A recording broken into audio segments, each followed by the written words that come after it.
السلام عليكم ورحمة الله وبركاته. ازيكم يا حبايبي؟ عاملين ايه؟ يا رب تكونوا بخير. فيديو النهاردة هنعمل فيه بودرة الصوبيا. مكوناتنا ايه؟ معانا كوباية من الكريم شانتيه، كوباية من اللبن البودرة، نص كوباية من بودرة جوز الهند، ومعانا كوبايتين من السكر البودرة، ورشة من الفانيليا الخام. بولة عندي هنزل بكوبايتين من السكر البودرة، دول وزنهم 400 جرام.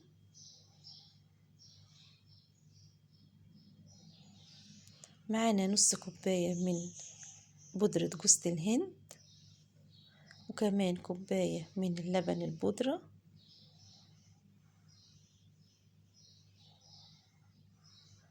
كوباية من الكريم شانتيه، وهقلب كل المكونات دي مع بعض.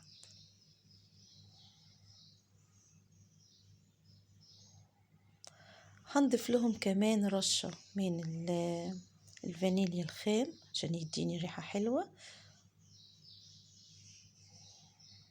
هقلب كل ده مع بعض اهو.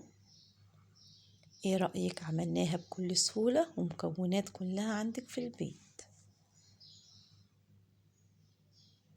اهو بالشكل ده كده.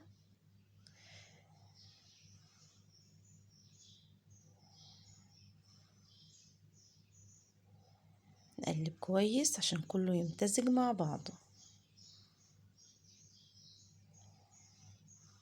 عندي الخلاط بتاعي هنزل فيه بكوباية من اللبن الساقع، وهنضيف لهم معلقة من بودرة الصوبيا اللي احنا عاملينها دي في البيت اهو، وهضربهم في الخلاط.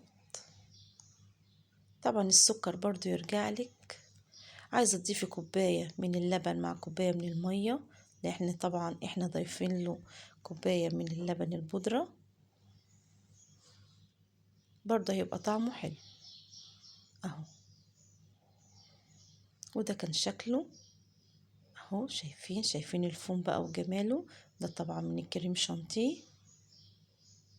ايه رأيك في الجمال ده؟ عملناه اهو في البيت بأبسط مكونات. ما تحطيش بقى يا حبيبتي ولا ولا دقيق رز ولا نشا، لان الحاجات دي يا حبيبتي لازم تتعمل على النار، ما ينفعش نشربها على البارد. ايه رأيك في الجمال ده؟ وعطيتنا الكمية دي ان شاء الله تكفيكي طول شهر رمضان.